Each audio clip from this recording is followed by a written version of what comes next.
I can, as soon as somebody posts about one of these things, I can automatically think like, you're going to fail. Outsourcing your acquisition and outsourcing your work, if you, one, don't know how to acquire your own clients, and two, don't know how to actually execute your own services, there's not a recipe for a long-lasting business. I almost don't even want to spend time on it just because it's so cliche at this point. Don't start here. How do you expect to get business for clients when you can't get business for yourself?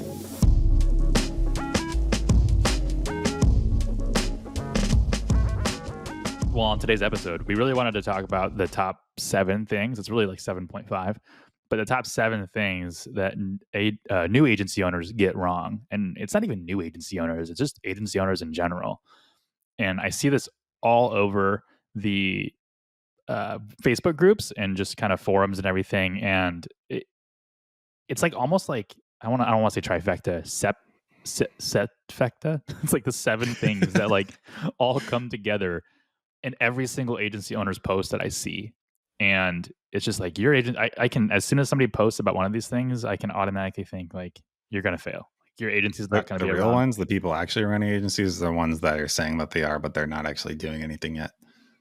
Yeah. They're the ones that are not posting. Except me, I'm a real agency owner, I swear. There's no particular order to this. In fact, before we even started this podcast, we're like, all right, because the working title was top X things. Because I don't know how many we had, and we started counting, and Cody was just like, we should just leave it top X things, and that should just be the published title. It's like, no, we gotta have a number. So we went with 7. I'll start it off, and I think we can go back and forth a little bit, or you can put yours in whenever you feel like it's a good segue. Yeah, we both put our notes down, and there's obviously some overlap. So I think I can contribute and then just tag in mine as they match yours too. Yeah. Okay. So the first one I have is wanting to start an agency because you have no skills. And so Cody and I have said this all the time. We're like, agencies are where people go later in life when they want to try harder. And it's like you're like mid-20s, or maybe you're like, you didn't go to college and you're trying to find a job, but you don't know what to do. But then like you get hit with, it used to be Ty Lopez ads, but now it's like Iman Gadzhi ads or something, or like whatever influencer or agency owner, fake guru you got an ad for.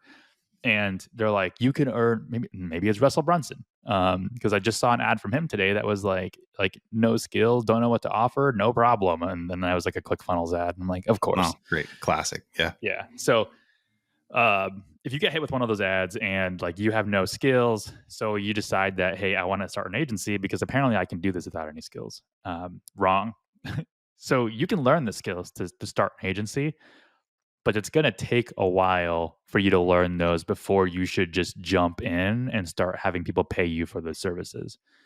The problem is like what a lot of those gurus sell you on is like, you don't need to know the skills to execute an ad campaign or do SEO because you can outsource that and pay after the work has been delivered. So basically how the arbitrage works is you don't know what you're doing. So you're told to start basically a website, and you can list all your services out on there, and then you get a client who pays you first for your price for that service, and then you go find a contractor, typically in like a third world country. I don't want to call them out, but I will. The Philippines or India, or I don't know if they're second world yet or first world. I don't know the differences. The point being that the arbitrage is possible because the cost of living is lower and the cost of services consequently are also cheaper, meaning that there is a new, compared to the time of the world, a new margin in existence that they can exploit for profit. Right. So you hire one of those contractors out, and then they deliver the work, or they say they deliver the work, and then they bill you for that. So you've already collected the cash up front from your client, which means you can then take that cash or a pool of that cash and pay your contractor to do it. And this required you to really only do client acquisition. So essentially you're a high ticket closer, as what's referred to in the space, for your own agency.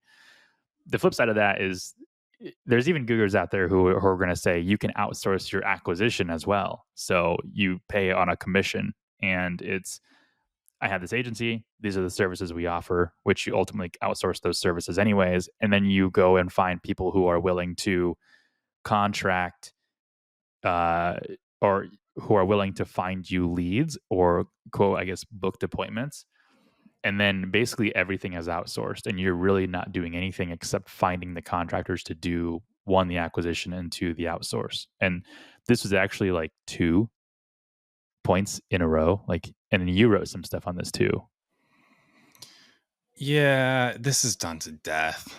That's how I feel about it. Is like I almost don't even want to spend time on it just because it's so cliche at this point. Look, if Oh, you but we don't know gonna. what you're doing, don't start here. Like like if you're outsourcing everything, I think the simplest way to say it is how do you expect to get business for clients when you can't get business for yourself, right? When you're talking about outsourcing the acquisition portion. Like if you're a marketing agency, that's what you do, acquisition. And then if you can't do it, how are you selling it? I that always blew my mind, and people are like, "I'm looking for people to find me clients for my Facebook ads agency," and I'm like, why don't you run Facebook ads and get clients?" And like the and I get the pass. Like the pass is like, well, I don't have the startup costs for that, and okay. The other question, or but then like I see SEO agencies do the same thing. Like I'm looking for clients from an SEO agency. Guess what? SEO is free.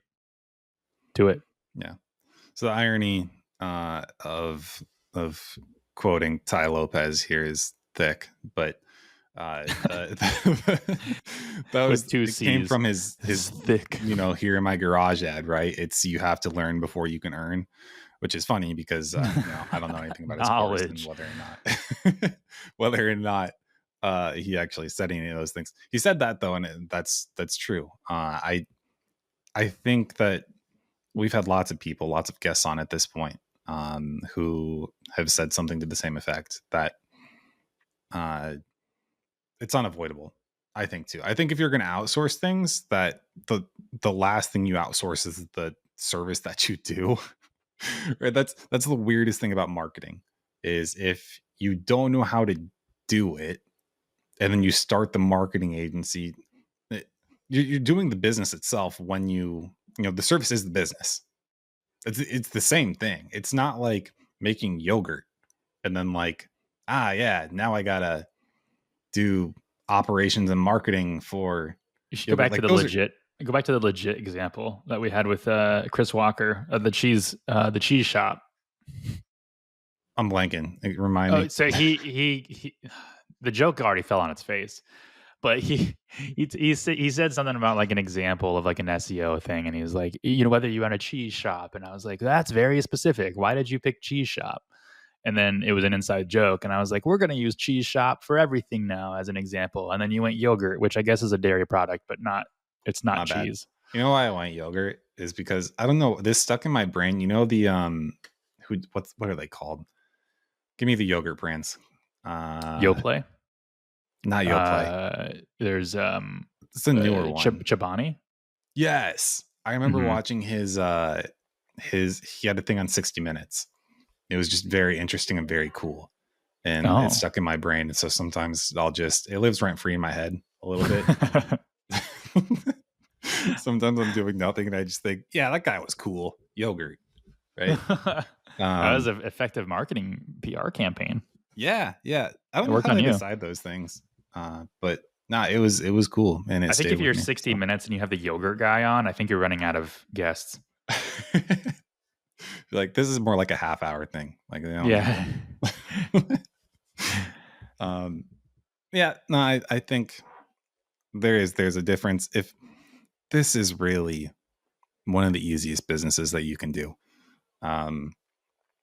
maybe other service businesses that are also pretty low skill, low entry, but it is comparatively simple.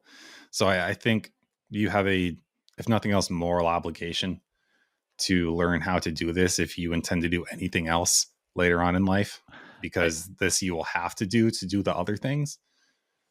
not even like a moral obligation. Like it's just a longevity obligation because this outsourcing your acquisition and outsourcing your work, if you one, don't know how to acquire your own clients, and two, don't know how to actually execute your own services, there's not a recipe for a long lasting business. If your contractors fall through and they don't deliver the service, that's not a good look for you and your clients. Two, if your contractors don't fall through or aren't providing good leads or good acquisition, you have no acquisition model. And your entire Hmm. business is based on a process that you don't even own. On top of that, Right. if you want to exit, no one's going to buy that. No one is going to buy a solo operation where your entire thing is run by contractors. So you're basically tied to a job that you have created, which is facilitating contractors. You're a general contractor. That's what you are. I think we talked about this one before, where I said whether, or I asked you whether you thought people were cut out for this. And Mm. I said, I think there are people who try this who honestly should just stick to sales, and they would do much better in life in general. Sales is where you go when you have no skills and you don't have the funds to pay to learn the skills either. And I say that in the nicest of ways, right? Like that, I don't mean that in a mean way at all. Um, Sales is great because of that. You can come in knowing nothing and you can just keep falling on your face as you learn, and you can teach yourself very cheaply how to become good at sales, and then you can make lots of money and do extremely well for yourself just as a salesman. And I say just as in, not as in it's a bad thing, but just as in like that can be your one skill set, and it's just so important that people will pay a lot, and you can And sell quick, anything, right? yeah, and quickly too. Like the payoff is quick if you can sell well. The problem is that when you go to work for a company to sell them, and it's like territory or region based, the newbies usually get the bad regions and Mhm. and like the low sellable ones. But maybe that's why like high ticket closing is so appealing, is because like if you're a high ticket closer or a seller or whatever, appointment setter, and you're in everything that you get paid is commission based and there's no base salary, you have no like you have all the security in the world technically, because if you can't really get fired, all you can do is just bring clients and then get paid for it, or bring advertisers. But it's still, every time someone asks for like a high ticket closer or like an appointment setter that's commission based, I it always just screams like, oh, so you don't have a successful product or an agency. Because if you did, you could pay a base salary for those sellers. And that's immediately when I know when something is commission. We talked about this with Chris Walker, episode like 64, I think. Like if you that's a red flag right there. If you are paying commission only, then it's a red flag for other agency owners to know, and others, setters and closers to know that you don't actually have a good agency or product. Yeah. Mic What's your drop. next one? Well, I want to round those off because those are like three in a row. Those were wanting to start an agency that when you have no skills, and you should learn the skills first. Hmm. If you want to do SEO, learn SEO. If you want to do Google Ads, learn Google Ads. Um, not being so, and then outsourcing. So outsourcing was kind of a twofer. It was one, outsourcing your acquisition and also outsourcing the service. You should learn one or both of those. We don't have a problem with outsourcing work as long as you know how to do that work internally as well, and you outsource the process as well, or you don't outsource the process. The process is internal, but the work can be external. And the third one that we kind of glanced over, but it was briefly mentioned in there, was not being an expert in the service you're offering. So if you know a little bit about Facebook ads, but you're still outsourcing that, I would strongly encourage you to be an expert in Facebook ads. And you can learn Facebook ads for free with Meta's Blueprint like courses. It's literally free. I don't think the test is free, but like to learn and take the courses, it's all free. So um, it's all out there. So if you're paying someone for like a Google Ads, which again is free, or Facebook ads course, either you value the structure of somebody that isn't Google or Facebook because the courses can get kind of complicated when they're direct from the platform, or you didn't know those those free examples existed, and someone's pulling a fast one on you. Okay, now we'll move on to the next one. Sorry, I just want to round those off. Yeah, that's good. Oh, my dog is whining. He's actually dreaming. I'm gonna kick him and wake him up. Jax. All right. I don't know what to be like talking and like cutting this episode, and then all of a sudden hearing. I had to wake him up.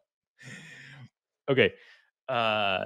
We'll move on. So the next one is not doing your research. So this kind of aligns in with the not being an expert in the service you're offering.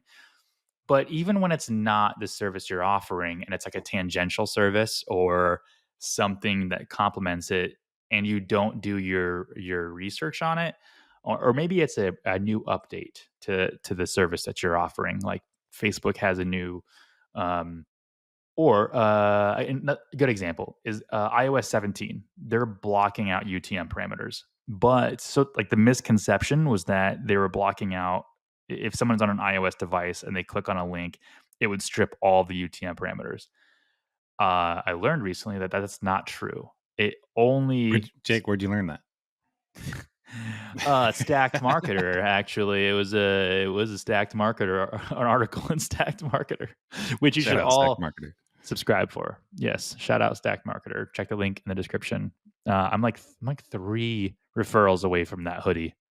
So yeah, they don't pay us, but I want to wear that hoodie. And just so you know, if you sign up for Stacked Marketer, as my gift to you, I will wear that hoodie on recording.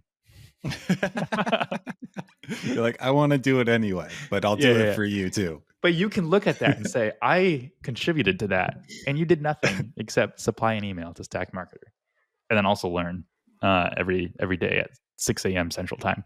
I feel like we need to. Okay, mini tangent. For real. If you seriously haven't signed up, and I don't like promoting stuff, but you're insanely missing out, and you should unsubscribe from literally everything else that you're subscribed to. I hate taking the time in the morning to catch up and like be caught up on these things because I got a list of other things that I need to do, and that's why I do it, is because I can do it in like 5 minutes. I make tea, I eat toast, I read it, and I do it very quickly. I do it very fast. And then I know exactly what I need to, and then I move on with my life. You know the best part about the Stacked Marketer emails, though? It's that when you get behind on them, because eventually you do, right? Like, you got 3 in your inbox, and you're like, I don't want to delete these. I want to read all of them. Is like I just did it last night where I had like 6 of them that I hadn't opened yet. I went down. I just like skipped over everything. Like I read the headlines just to make sure that it wasn't something I was super interested in. Then I went down to the bottom and just went to the roundup. And I was like, I just read the roundup. And then like, okay, cool, nothing interesting, click out. Or like I click a link and I open and I read more. Like the iOS 17 article that they shared. I think it was from Search Engine Land. I'm not sure. But yeah, there's like, they've got a format to it that I really like, whereas they hit you with like the most important news first. Mm-hmm. And then once you like towards the bottom, they do more like information or research based stuff, which is helpful. But at least for me, like if I'm in a hurry or a rush, I know that, okay, hit like the first 2 major paragraph sections. And then if I have more time and it's not just keeping up with the industry, then it's okay. Some of these things we can either test ourselves or, can learn about the numbers behind it. Do you know I never skip in the Stacked Marketer email? What? The brain teaser. I get like 90% of them right, but then like I'm like, sometimes I just don't have I don't have the time to figure this out, but like you hit me with it, so I gotta know. So like I click on it and then I'm like, oh, okay. But anyway, so this iOS 17 update, it doesn't strip all UTM parameters. It actually only strips the personally identifiable UTM parameters, so like Right. the FB ID click or whatever. And in most situations, the only time those are like relevant is when the platform is dynamically inserting them. So this is going to affect a lot of like ads that are Hmm. using dynamic and personally identifiable information, as well as like email click-throughs. So it's going to be a big hit to, I think, ESPs or email service providers, especially ones that rely on this, like Klaviyo or I think even Mailchimp and Iterable. So yeah, kind of sucks for them, but you know, it's also like clicking through that and reading that and doing my research on things like that. So if I am someone who really relies on this attribution model, like I use something like Hyros or Wicked Reports or something like that, and I need to know this, it's really important if your reporting is going to start getting weird because you are also doing that research and staying up to date on this. Preferably by subscribing to Stack Marketer.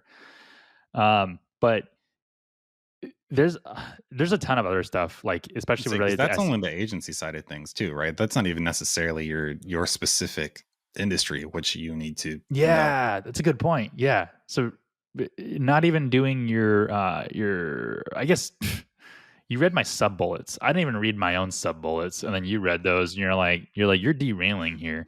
Well, I had one more point that I wanted to throw in, but I didn't really know how to, so I'll just say it now. And it's, hey, we need to bug people for reviews again because we haven't done that for Oh, a I long hate. time, and we've Yeah, kind of we been haven't gotten stuck a at the review in a same. long time. Yeah, what's up? Is it? I'm guessing one of two things. I think either people think that we're not talking to them when we say this, and we are. That's one, and two, maybe based on our numbers that we've got like a loyal audience, but we haven't really tapped into a completely new, like a new tier yet. I don't know. That's one guess, and I that saw I one was of the things doing that would help that is, hey, give us a review so we can get that extra boost so that we can yes get. on Apple. Leave a review.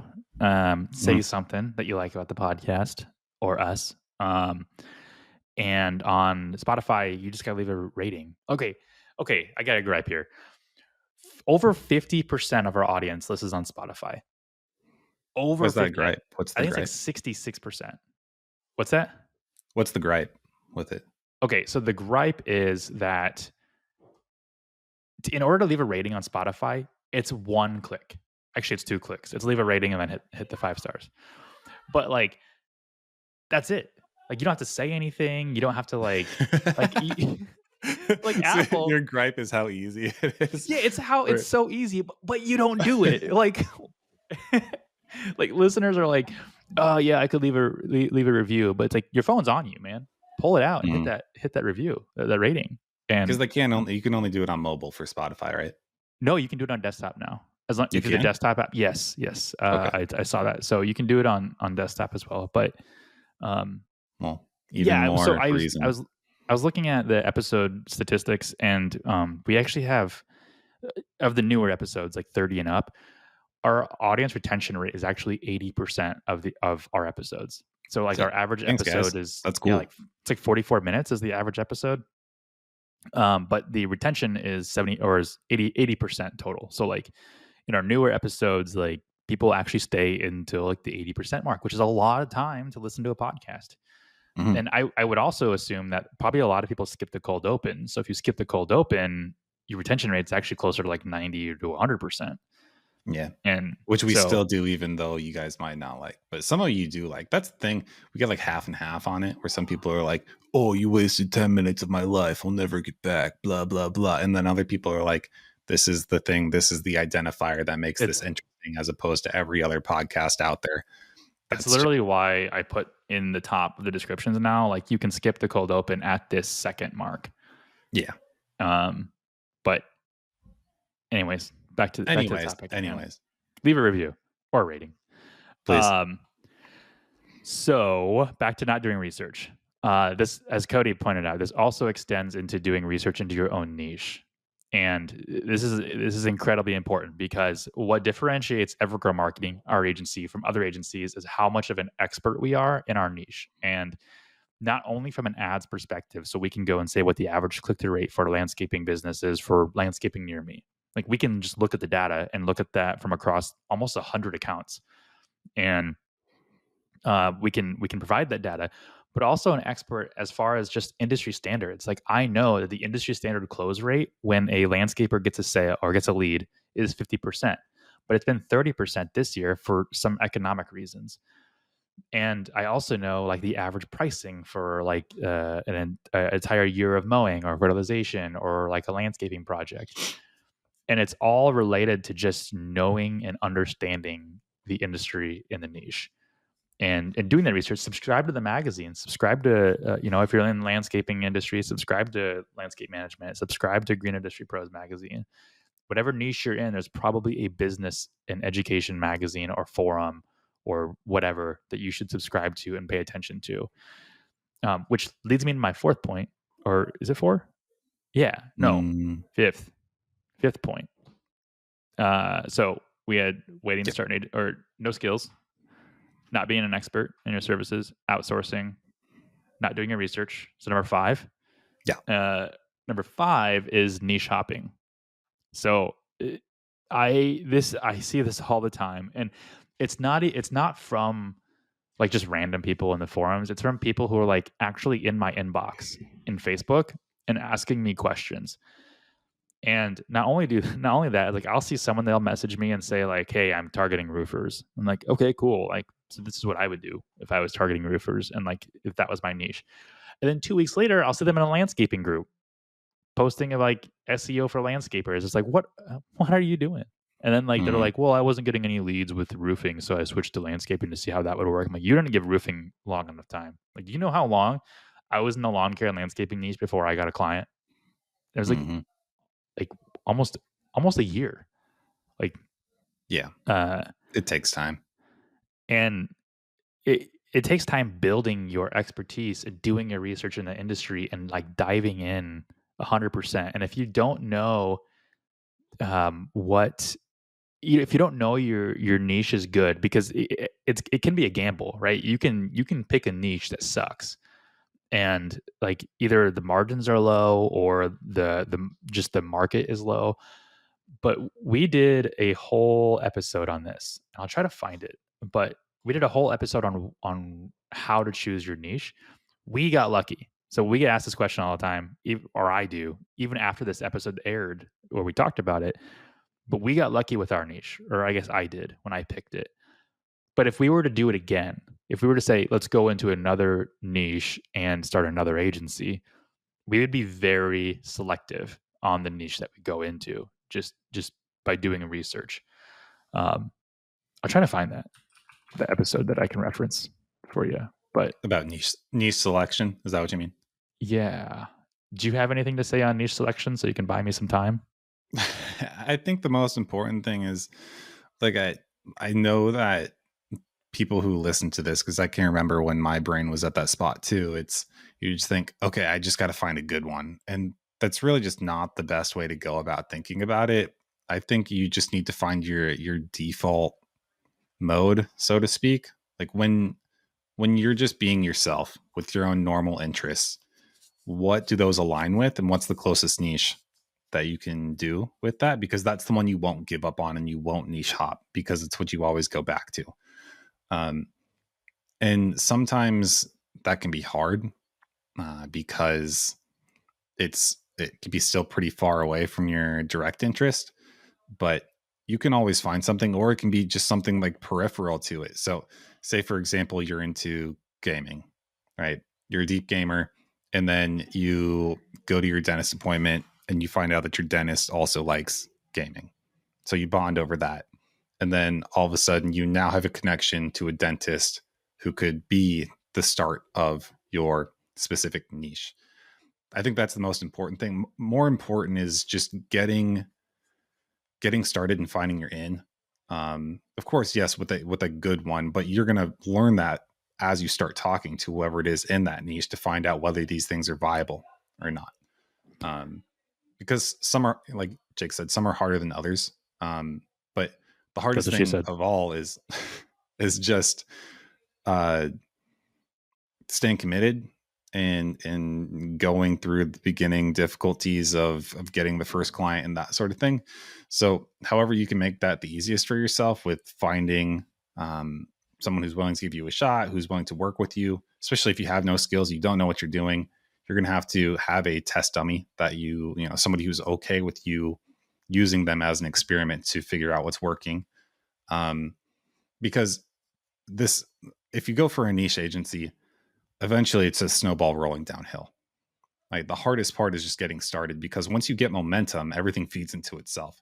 The best example of this is us doing any sort of data collection and making statistically significant decisions based on ads or SEO or anything like that. The more data we have, the faster we can do that. So early on, when we're trying to make educated decisions on what keywords or what sort of ad scheduling and that sort of thing, well, we don't have a lot of data to work with. You have to wait longer for for you to collect that data so you can make those decisions. The more you get, the faster it becomes. So the hard thing then becomes taking the time to do it, because now you have less time because you have to spend it in other places. So earlier on you have more time, but you have less of the data to work with. But that's a little bit of offshoot, but I think that should help people understand when it I want to comes to say, I want to say what. that I loved everything you said, especially about the connection you made to the dentist. Like, you bonded over video games instead of like, your first inclination is like go into the video game niche, but it's like, but if you bond with another person in another industry, maybe that's your connection to dentistry. Um, and that's not to say that you can't pick a niche off of video games. I'm sure there's something there. Just know that a lot of streamers and gamers have very low budgets. So if you want to target like video game studios or whatever, then that's, or whatever. I don't know. Yeah. But what If I was in video games, I would go into video editing and just partner up oh with the yeah. YouTubers and take 50% of their ad revenue, because Oh, that's Cody hitting you with the secrets right there. yeah. So I don't know if people know that. People should know that though, that like a lot of the, I guess, streamers now, not stream, is it streamers too? I see this. I don't know the full extent of this, but I do know that. So on YouTube, especially the Well, video editors for YouTube and the YouTubers, a lot of the YouTubers, once they get bigger, aren't editing their own videos anymore. They're working with some sort of video editor because they don't have the time with yeah, how well, frequently usually they're publishing. streamers will record all of that, and then the editor will cut it, and they'll Oh, like okay. ship out like 5-10 minute videos from that. Yeah. So you can make a lot of money there, especially if you're good and you're fast and you become good at it. There's one guy, I'll give him a shout out just because I find him very interesting. I think his name's Mudan. I don't know if I pronounce it. He does the video editing for like Trash Taste, the Anime Man. This is like the weeb world of Japanese anime stuff, but he's a freak. Like he's extremely talented when it comes to video editing, and I know he does very well. So that's pretty far from what we do when it comes to local lead generation. But I mean, if that's what your thing is, And you can build an agency off of that. You can scale that. You can yeah, get other video editors and build a brand off of that. hmm yeah, go for it. I think that is the most important thing. It's so easy when you hear of a niche to be like, okay, yeah, I'm going to go try that one. Don't do that.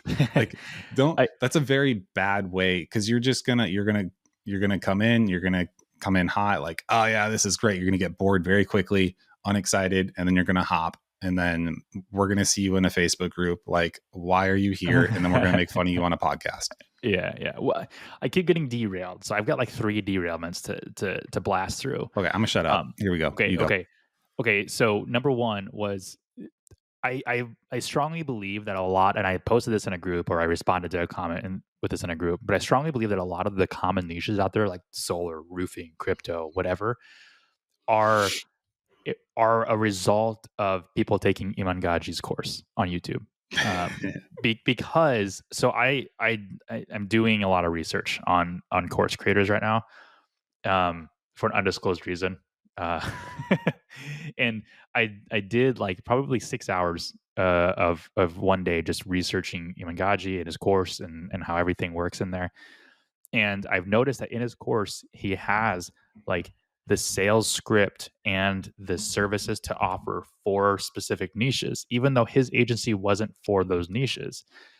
And my assumption is he's bringing other people in to help write that and curate that, and then he's paying them a portion of the course that you paid for to when the people take those.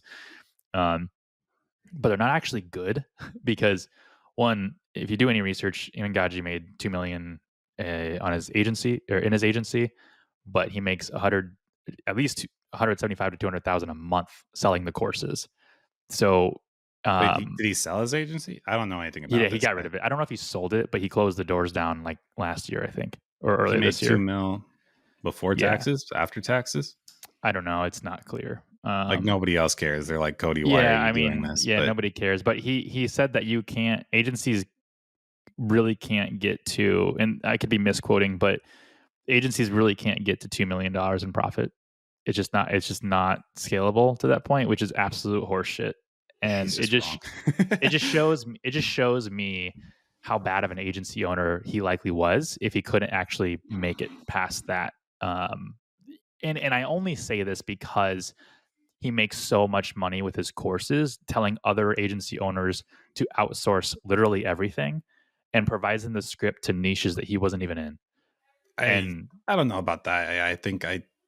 I think he's talking from his realm of experience, and it sells well. When I said I was going to shut up, but I do want to. I don't want to crap on. I don't know the guy, but I know that usually. I mean, what if you say anything on the internet? If you say confidently, people like that. So I'm sure he's doing that, and that's great. That he's mm, probably just talking from his experience and what he knows, and but I know that that's just not it's not true. It's not the case. I know people who I'm confident are doing much more than that. And yeah, I have the this video. is what worries me about us getting to this point too of making courses and stuff is I never want to go past or pretend to go past the point of what we know and what we've experienced. It'll always just be us saying, here's what we did, here's what we know, and here's us telling you how to do that up until this point. Because we, in the grand scheme of things, we are still tiny, very small. So there's a combination of us teaching what we have done up until this point, but also either lending on experts who know more than us to help us share information that's beyond our current point, or to just share the struggles along the way. But I That was the whole don't. reason for this podcast. Right? Yeah. The I don't know. I think it's weird when you have the gurus. This is Pat Flynn, right? That he got to the point, and they all do this because you get to you as an affiliate get to like 10K a month. It's just the magic number for everything, and you can always sell out once you hit 10K because that's enough for everybody to be like, oh, this is amazing. I'll totally buy whatever it is that you're selling, and then you make the real money teaching, not actually doing it or scaling it. Just saying, here's how you get to 10K Well, with you make the it. real money short in the short term teaching. I don't even think Yeah, courses are a long term strategy. no, it's just the big paycheck, and then thank you. Now I don't know what you do with that sort of money. You just Yeah. disappear, but I feel like most people aren't in that mindset if they're in that group of I want to make a lot of money really quickly here because I think they want the attention and the fame. For me, if we sell a course, we make a ton of money. You guys already know I'm disappearing, right? I'm totally cashing out. I'm gonna call your I'm bluff. if I don't, it's purely to keep hanging out with Jake, who would force me to keep being around Dude, here. why are you even so cute? Okay, so we gotta keep moving on. I have two more. Yeah. I have two more derailments, and I want to talk about it. I'm Okay, physically holding my lips closed. okay. So one is I love how we always come back to dentists.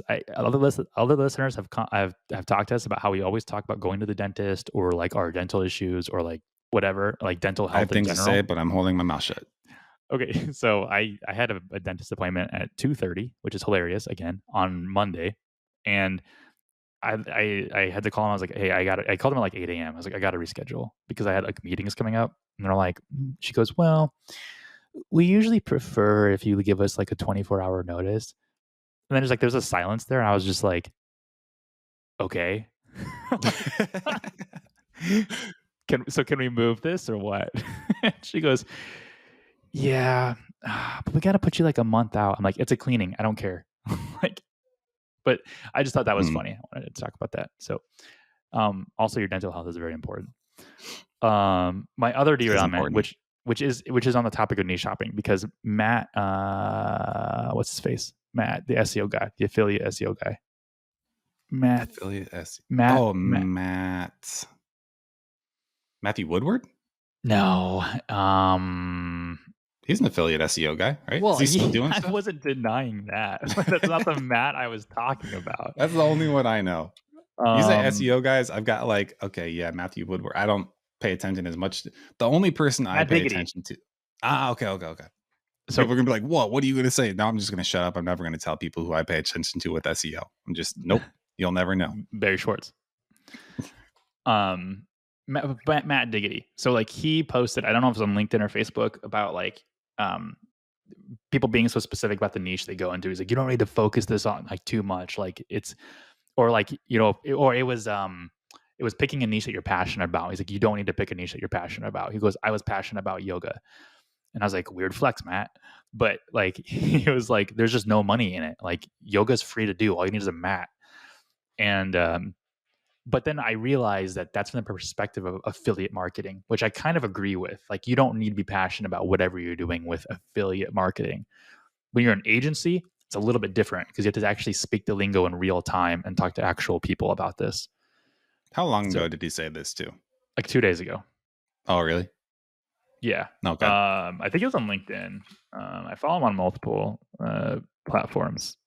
Let's See, I don't see. know. I think at this point, affiliate SEO has changed so much that I Yeah. would pick something that you're deeply passionate about. Facebook 4 days ago. Follow your passion in quotes is the worst possible advice for niche selection. I'd know. He would know. My first niche, yoga, cost me a year and a half to learn that yoga costs $20 to buy a mat and then you're done. Yogis do not spend money. Also true. So I don't agree with him, the blanket statement that it's a worst possible advice. I think it not great Yeah. advice for affiliate marketing, and you can make an argument against following your passion, but I think and your niche and your agency doesn't have to be your passion either, but it does have to be something that you, I guess, are passionate about learning and being an expert in for the sake of the health and growth of your agency. Maybe we get him on the podcast. We can talk about that. That'd be cool. Yeah, Matt Diggity. I'm going to tag you in there. So if you got a Google alert on your own name, you're going to get it. That'd be great if that worked. Okay, we got to move on, man. Okay, I got two more. Are you done? Because I only have the two, but they're yeah, short. yeah. Okay. Give me the title again, just so I phrase this correctly. We're telling people what they're doing wrong. The top 7 things new agency owners get wrong. Okay. Hot take. 0 startup costs. I think this is. You asked me to give you the title when you could just scroll up. Oh, really? Oops. Don't tell people that. Okay. 0 startup costs. I think that it can be a mistake when you don't invest money into something. And I remember, shout out Dave. We've mentioned Dave before, who would be great to have on here sometime. But he told me once, I was super broke. I was so broke at this time. And this was about legally getting set up because I had started making some money from the affiliate stuff, but I wasn't, it was just all under my personal name. There wasn't any sort of legal separate business LLC sort of thing. And he told me to lawyer up, right? And of course, you always have the crowd that says, you don't have to pay a lawyer. You can establish your business yourself. And I'm not saying that that's not true. You can totally do those things if you want to take the time to learn them. But the idea was, it was going to cost, like in Iowa, it's like $500 for most lawyers if they're going to help you get that sort of thing set up, which is, at the time, it was a lot of money. And still now, I mean, it's not nothing. But his point was, look, if $500 to start a business is going to deter you from not doing the business, you're not in a position or a mental space to actually do the business yet anyway. Right. That's not a lot of money in the grand scheme of things. And you hustle however you have to get, like, if you really got to scrape to make that happen, um, I think do it, because you need to feel that pain of having the effort and the money and, into making it legitimate so that you feel obligated to do well with it. Because when you start with nothing, it's anything that is free, you always risk not appreciating it or valuing it because you Like this didn't have to do podcast anything. and True. not leaving a review. Yep. Yeah, that should be the cost, Yeah. is leaving a review.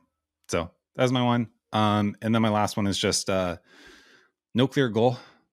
Wait, People hold don't on. know I want why. to hold on. Oh, Shut okay. up. Take it back. Go back I didn't like even five say it yet. seconds. Okay. I didn't say it. I want to piggyback off of your zero cost startup. So I don't want the listener to get confused. I say the listener, like I'm not speaking directly to you. I don't want you to get confused that no, like paying money is inherently like a rite of passage for you to show how invested you are into the business, because there's a lot of courses out there that are like, if you pay, 1997 or you pay 997 or whatever, like this is the investment that you need for your business to get it to grow to 10x or whatever. That's not what Cody is saying. Yes, And agree. True. and I don't want people to fall for the trope of, well, this is what you need to do for your business. It's not. All of the information that they're selling you, even when we start a course, all of the information that we're selling you is available for free. Yeah, if you And buy our course, I will make fun of you too. Like, I'll be grateful, but I'll still make fun of you. no, cut that. Just kidding. I won't make fun of you, but because the purpose of our course is of our future course is providing the information in a structured format. It's the same way. It's the same reason why I'm going to college for Spanish, but you could learn Spanish for free on Duolingo. Yeah. Mm-hmm. And that's all it is. But even like when we talk about Google ads and Facebook ads, before we even start it, I want to just be like, by the way, you can go learn this for free on Facebook ads or Google. But if you want to learn the way that we do it for our clients, then here's this. And it'll never be pitched as you need this for your business, because that's just not true. If you are tenacious enough and you want to learn, the information is out there for free. What Cody is suggesting is that to do things legitimately, like get an LLC and protect your IP and like get a website up, those are costs that you should invest in your business to show that you are actually invested. Okay. Yeah. And rant. If I make fun of you, it's just, in a very Japanese way of like, oh, you didn't take 3 years to read through, 400 articles online. Like, I think the word you're looking for is sarcasm. Yeah. Yeah. There's a Japanese word for it. It's called hayohara. And we're like, well, yeah, we call that sarcasm. There's an English word for that too. Yeah. No, it does make sense. I didn't do it, but also I didn't know who to trust at the time. And maybe if I had, I would have done a course or something. But anyway, let's get to the final point. No clear goal. It's a big mistake. I think you need to know why. I just had like Simon Sinek flash in my head there for a second. No, why. Yeah, you need to know why. You need to know why you're doing this and what your ultimate goals are. Because if you can't always go back to those, one of two things: you won't succeed, or you'll lose yourself while you're doing it. And that's a scary thing. I think it's good to be grounded and know why you're doing what you're doing, so that when your boundaries get pushed, which they will, you can always go back and say, you know what, no, or yeah, no, this is in line. But usually no, because it's easy to say yes to many things, many opportunities later on that come along. But being able to identify what you don't want is important, so that you don't fall into that. So having a clear goal is important. Otherwise, you'll start getting pulled in different directions and different places that maybe you never wanted to go. And sometimes that can be a good thing because it's an opportunity. But other times it's taking your life away from where you set out to go? I forgot where I forgot to mention this. Episodes 40 and 59 are the two that we have about how to pick your niche and how to become an expert in your niche. So if you're still listening to this and you haven't dropped off by now, let's go back and listen to episode 40 and 49 or 40 and 59 for those details. Additionally, on piggybacking off of what you said, I'm pretty sure episode either 68 or 69, we talk about the goals in your agency. And so if you haven't read or watched Simon Sinek's like TED Talk or his book on the Golden Circle, you should definitely give that a watch. I know it's a little bit cliche at this point now, but it's a good video or thing to read to just understand why you're doing something. Yeah, what the video is like 20 minutes, maybe. Yeah, but it's good.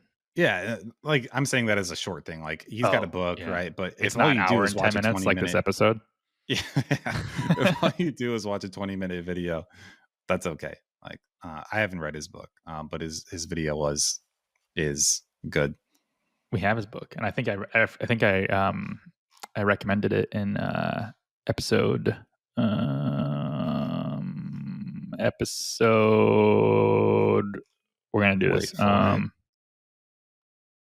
Cut that. This We is did the an sound of episode on like crickets. book recommendations that we had. Yeah, I don't know where it's at, but I mentioned it in there. Episode 61. But yeah, do we was that it? that's it. Okay. Kind of got weird there because we were going hot, and then it Dude, just kind of bottle rocketed there, like just, and then yeah. we were and we're done. That was it, guys. Let's round it off. Let's the 7 things. So 1, recap. starting an agency when you have no skills or because you have no skills. That is one of the worst things you can do. Learn the skills first.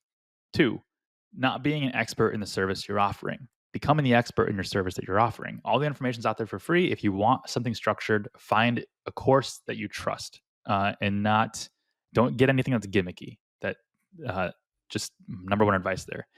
3, outsourcing services before you even know how to execute it yourself. And this also goes in regards to acquisition. It's almost like 7.5. So make sure you know how to do the thing that you're selling your clients before you decide to outsource that.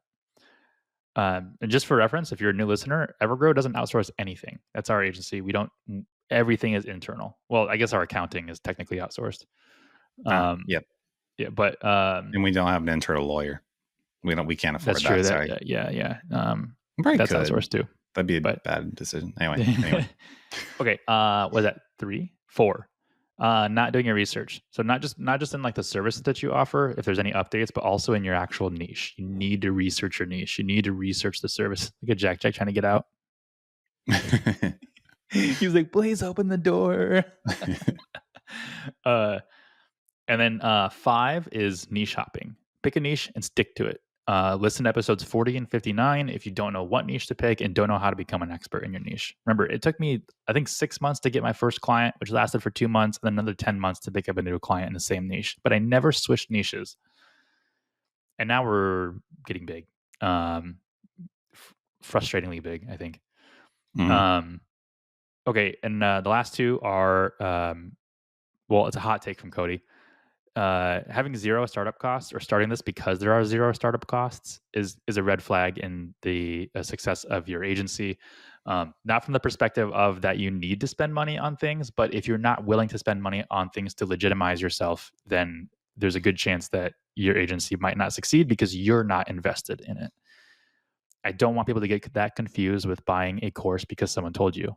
Again, the information's out there for free. Yep. The last one for 7 is no clear goal. Why are you doing this? Is it just for money? And if it's just for money, I can tell you right now, it's probably not going to last very much. I'll tell you right now, mine was for freedom, independence, being in control of my schedule, and also money. So think about why you're doing this. It's a good point. So last thing before I go, my mentee Marcus, he got his first client. Super proud of him. And then he told Ooh. me, yeah, ooh, good job, Marcus. Yeah. So he told me a little bit of the details. He's like, yeah, it's like, what was it? Let me tell you, it's times 4. Yeah, I can't remember what it is. I think it's like, it's like $600 a month or something like that. Great. But the contract is for 15 hours a week. Oh. So look, this is what I said to him too. I was like, "Oh, so you work part time then?" Because I was like, he goes, "What?" I'm like, "Okay, so if you take your $600 and you divide that by 15 hours per week, 4 weeks in a month, 15 times 4, that's 60 hours.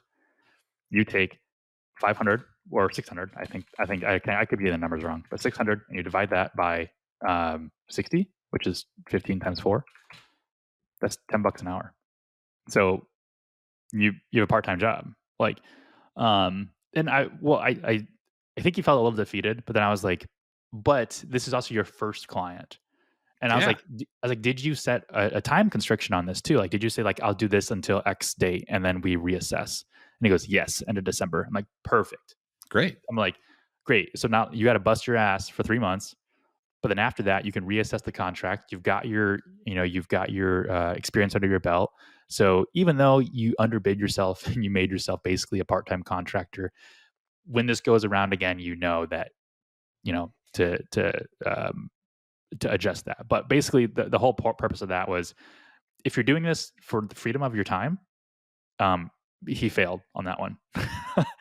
But if you're doing it for money, technically he succeeded. So just things to keep in He mind. got over the hardest hurdle, right? That's the hardest thing, is getting account number one to give you an opportunity, and now he's got it. Yeah, So yeah, and now it's a he's got, snowball.